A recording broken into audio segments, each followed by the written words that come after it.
తీర్మానాన్ని మద్దతు ఇవ్వాలని చెప్పి నేను కోరుతా ఉన్నాను. వాడు చెప్పినట్టుగా దీంట్లో ఎలాంటి మత వ్యతిరేకమైనటువంటి దీంట్లో ఏమీ లేదు.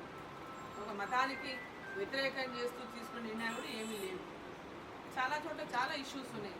ఎందుకంటే మనం ధరణి విషయానికి వస్తే ధరణి వచ్చినప్పటి నుంచి చాలా పెద్ద ఎత్తున దీంట్లో ఎన్నో భూములని వక్ఫ్గా డిక్లేర్ చేయడం జరిగింది ధరణి వచ్చిన తర్వాత.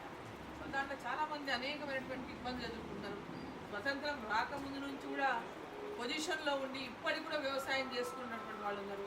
ఇప్పటికీ ఆ భూములలో ఇల్లు కట్టుకొని ఉంటున్న నివాసం ఉంటున్నటువంటి వాళ్ళు ఉన్నారు. అటువంటి వాటిని కూడా వక్ఫ్ అనేటటువంటి డిక్లేర్ కావడం వల్ల దాని నుంచి చాలామంది ఇబ్బందులు ఎదుర్కొని తీవ్రమైనటువంటి వెదకు గురవుతూ ఉన్నారు వాళ్ళందరూ కూడా. సో దీంట్లో అన్ని కులాలు ఉన్నాయి.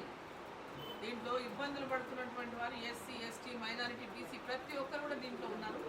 ఎంతోమంది ముస్లింలు కూడా చాలామంది ల్యాండ్ ఓనర్స్ అంటే వ్యవసాయం చేసుకునే ముస్లింలు ఉన్నారు, ఇల్లు కట్టుకున్న ముస్లింలు ఉన్నారు. ఇవన్నీ చాలా ఉంది. చాలా అన్ని వర్గాలకు దీంట్లో ఉంది, ఒకరికి అనేటటువంటి కాదు. సో ఇది వాళ్ళు చేసినటువంటి ప్రచారం ఏదైతే సమంజసమైంది కాదు. అందరికీ ఈ బిల్లు ద్వారా ఎవరికి నష్టం చేయకుండా ఎవరికి నష్టం చేసే ఉద్దేశంతో చేపట్టినటువంటిది కాదు అమెండ్మెంట్ బిల్లు.